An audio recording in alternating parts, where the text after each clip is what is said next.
1691. C'était une froide nuit d'hiver. Au large des côtes jamaïcaines, un navire pirate chargé de richesses voguait en direction de Port-Royal.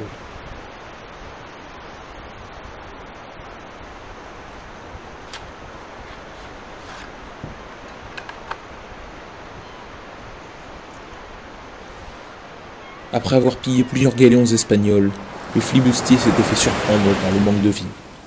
Le scorbut avait tué une bonne partie de l'équipage après 9 longs mois de voyage prolongé. Et les éléments s'unissaient pour le malheur des survivants. La tempête monstrueuse se déchaînait. Malmenée par les flots déferlants, la frégate était secouée dans tous les sens. Le barreur peinait à diriger le vaisseau à travers la tempête. Le capitaine, surnommé la pieuvre, commençait à désespérer.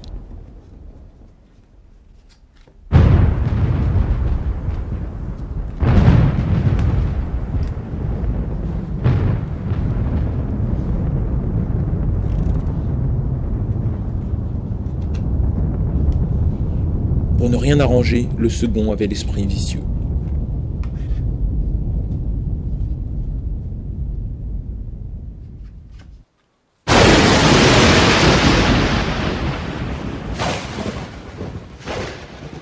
Soudain, la vigie aperçut une lumière vive au loin. Malgré la brume impénétrable, il parvint à distinguer un phare. Alors qu'enfin le bateau approchait de la côte, le phare s'éteignit d'un seul coup. Le gardien du phare avait été corrompu par le second du capitaine. Peu à peu, la panique envahit l'équipage. Au même moment, le second mit discrètement un canot de sauvetage à la mer. Avant de prendre la fuite les poches remplies de richesses, il mit le feu au vaisseau qui s'écrasa quelques instants plus tard contre des rochers invisibles dans l'obscurité. Malheureusement pour le gredin, le chef du port avait tout vu depuis la rive. Les gardes-côtes arrivèrent aussitôt pour embarquer le traître, mais il avait disparu. Quelle était donc son identité ? Quelques minutes plus tard, la police envahit le phare. Le gardien, un honnête père de famille, fut bien forcé d'avouer qu'il avait été corrompu. Mais alors, par qui ?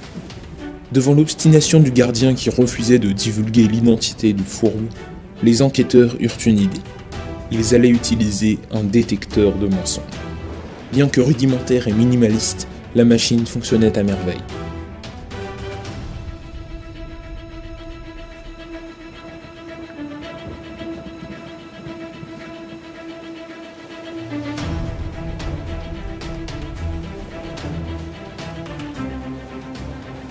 Ils commencèrent par demander au gardien si son complice était une figure emblématique du bateau ou bien un simple matelot. Le bonhomme répondit « Oui, une forte tête, une figure ». C'était vrai, le détecteur le disait. Ensuite, les enquêteurs voulurent savoir si leur homme était une personne plutôt connue et populaire, qui s'exposait beaucoup, associée à la couleur rouge, ou au contraire quelqu'un de sombre et noir, un malfrat de l'ombre. Quand le gardien leur dit « C'était une personne populaire et appréciée de tous », le détecteur leur indiqua le contraire. Il avait donc menti. Pour l'instant, ils savaient déjà que leur homme était une personne importante du navire, mais vivant dans l'ombre. Quand ils firent pression sur le gardien, celui-ci promit de dire la vérité aux prochaines questions. Le bandit, puisqu'il était sombre et noir, ne pouvait être une personne de cœur. Mais pouvait-on quand même lui associer le pic pointu du diable, ou le côté arrondi du trèfle lui correspondrait-il mieux ? Le gardien du phare leur assura que le trèfle le caractérisait bien. Nouveau mensonge, le détecteur afficha l'inverse. Les policiers commençaient à en avoir assez. Alors ils lui demandèrent directement qui était celui qui l'avait corrompu.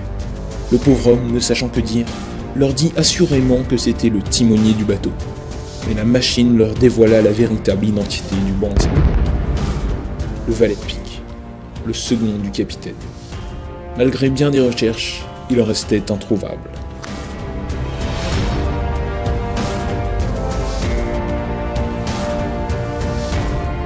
Le gardien du phare termina sa vie derrière les barreaux. Quant au navire, il fit naufrage et sombra dans les profondeurs de l'océan.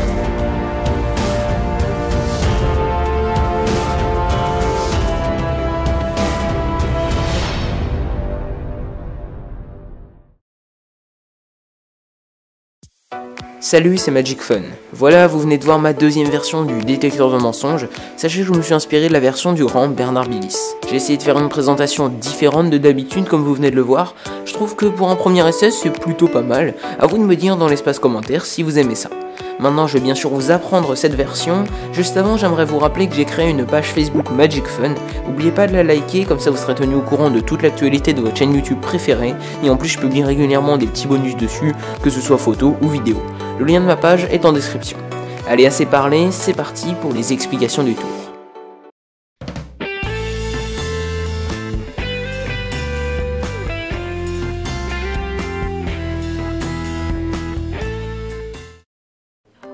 Alors les amis, comment faire ce super tour de cartes? Pour commencer, vous aurez besoin bien sûr d'un jeu de cartes totalement ordinaire, pas besoin de jeu truqué pour ce tour, voilà. Et comme vous vous en doutez sûrement, d'une préparation. Alors la préparation va se constituer de 6 cartes, et je vous conseille pour les explications de prendre exactement les mêmes cartes que moi, ça sera beaucoup plus simple pour vous de le refaire chez vous et de comprendre le tour, comme ça vous pourrez faire le tour en même temps que moi, ça sera vraiment plus simple, je vous conseille fortement, je vous recommande fortement de prendre les mêmes cartes que moi. Alors la première carte qu'on va placer, c'est le roi de cœur. C'est un exemple bien sûr. La carte qu'on va placer après, c'est une carte qui va représenter le symbole de ce roi de cœur. Ici, le roi de cœur, c'est une carte de cœur. J'ai donc pris un 7 de cœur, parce que le 7 de cœur, c'est une carte de cœur. Et voilà, vous avez compris.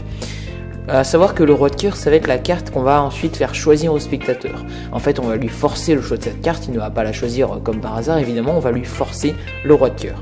On continue, la carte qui vient juste après le 7 de cœur, c'est le 5 de carreau. Encore une fois, c'est un exemple.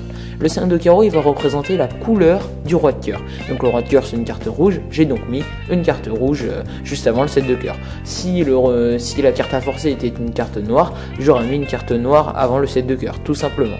Et enfin, la dernière carte, ça va être la carte qui va représenter en fait si la carte à forcer est une carte à points ou une figure, tout simplement. Donc là, dans notre exemple, le roi de cœur est une figure, j'ai donc mis une figure. Et enfin, il reste 2 cartes, on va mettre ces 2 cartes au-dessus, ça peut être 2 cartes quelconques, peu importe lesquelles. Par contre, elles sont très importantes, ne les oubliez pas. On met ça au-dessus et on a notre préparation qu'on place juste en dessous du jeu. Voilà, la préparation est terminée, on est prêt à commencer le détecteur de mensonges. Alors avant de commencer le tour à proprement parler, on va d'abord supprimer une partie du jeu. Alors je vous conseille d'enlever environ la moitié du jeu, et là-dessus vous allez laisser une certaine liberté au spectateur dans le sens où c'est lui qui va vous dire stop quand il le désire. Donc par exemple il vous dit stop ici, et vous retirez la partie supérieure, donc je vous conseille d'enlever à peu près la moitié du jeu. Pourquoi on enlève une bonne partie du jeu? Tout simplement parce que si on gardait tout, quand on va constituer le détecteur de mensonges et ensuite pousser les cartes pour révéler la carte choisie, ça va être très compliqué, ça va pas marcher du tout, enfin vous aurez beaucoup trop de cartes, ça va être assez ingérable, donc je vous conseille vraiment de retirer environ la moitié du jeu. Voilà. Alors une fois que vous êtes à ce stade là, vous allez simplement remonter la préparation qui était en dessous au-dessus. Alors pour le spectateur, vous allez couper, mélanger les cartes, sauf que pour vous, vous allez monter la préparation, d'accord? Donc ça va avoir un double effet en quelque sorte. Si vous voulez, l'impact de cette manipulation, ça va être le même que des coupes successives, ça va être la même chose. Donc on va simplement prendre quelques cartes et par petits paquets, on les met les uns sur les autres comme ceci. Attention, quand on arrive à la fin, il faut qu'il nous reste 6 cartes en main, les 6 cartes de la préparation, comme ici, comme vous pouvez le voir. Quand il reste 6 cartes, on les pose simplement en un seul tas, au-dessus des autres cartes.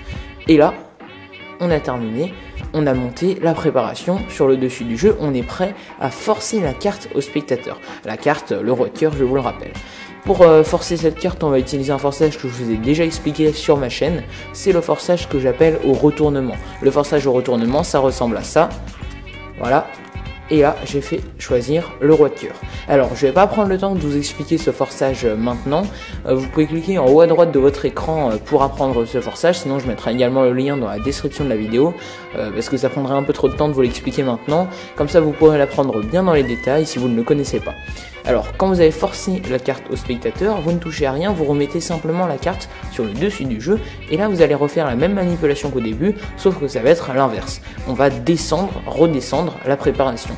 Donc on prend toujours 6 cartes, 1, 2, 3, 4, 5, 6, qu'on met en un seul tas. Bien sûr, ne comptez pas explicitement devant le spectateur. À vous de compter assez rapidement sans donner l'impression que vous comptez.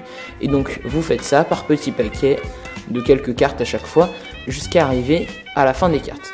Et quand vous avez fait ça, vous êtes revenu dans la situation de base, dans la situation initiale. Vous avez la préparation sur le dessous du jeu, sauf que vous avez forcé le roi de cœur au spectateur. Une fois arrivé à ce stade-là, vous allez pouvoir constituer le fameux détecteur de mensonges. Alors pour ça, c'est très simple, il suffit d'intercaler une carte en haut, une carte en bas, une carte en haut, une carte en bas, une carte en haut, une carte en bas, etc.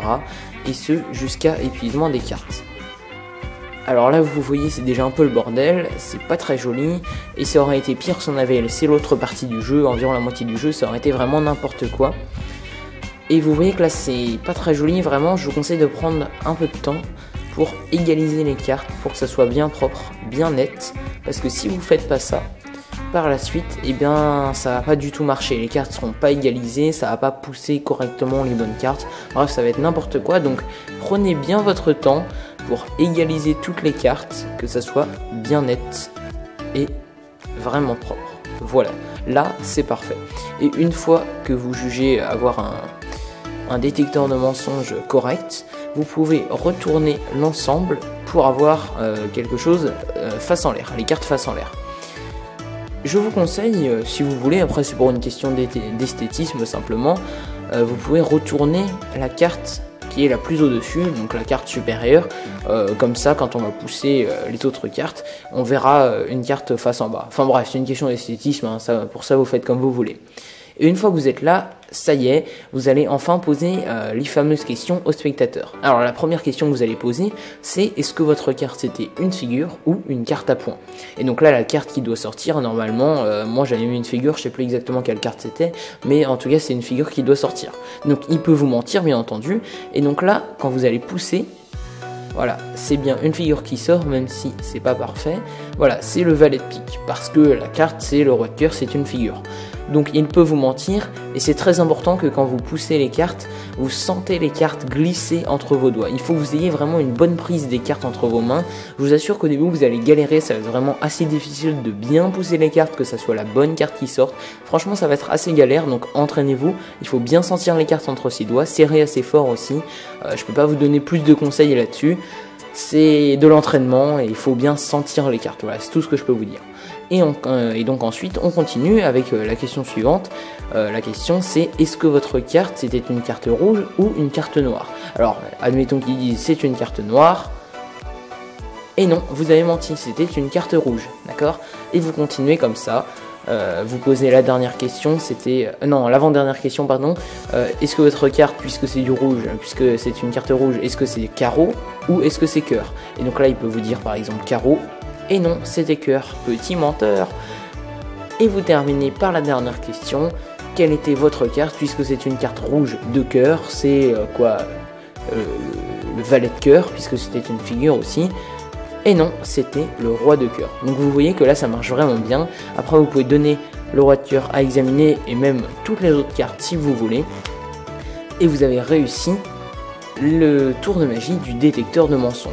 Après bien sûr n'hésitez pas à inventer votre propre histoire pour ce tour de magie, inventer votre boniment. Voilà, là, je vous ai juste expliqué la mécanique du tour, comment le tour fonctionne. Libre à vous bien sûr après de l'adapter à votre personnalité, à votre façon de présenter le tour de magie. C'est ça qui le rendra encore plus magique dans la tête et dans les yeux de vos spectateurs. Voilà, j'espère vraiment que vous avez apprécié ce tour et cette vidéo. N'hésitez pas à laisser un petit commentaire pour me dire ce que vous en pensez, si vous avez des améliorations à apporter, ça serait sympa qu'on puisse échanger là-dessus. N'oubliez pas également de liker et de partager cette vidéo ainsi que ma page Facebook, ça me ferait vraiment super plaisir et ça m'aiderait aussi beaucoup à progresser. Merci et à très bientôt.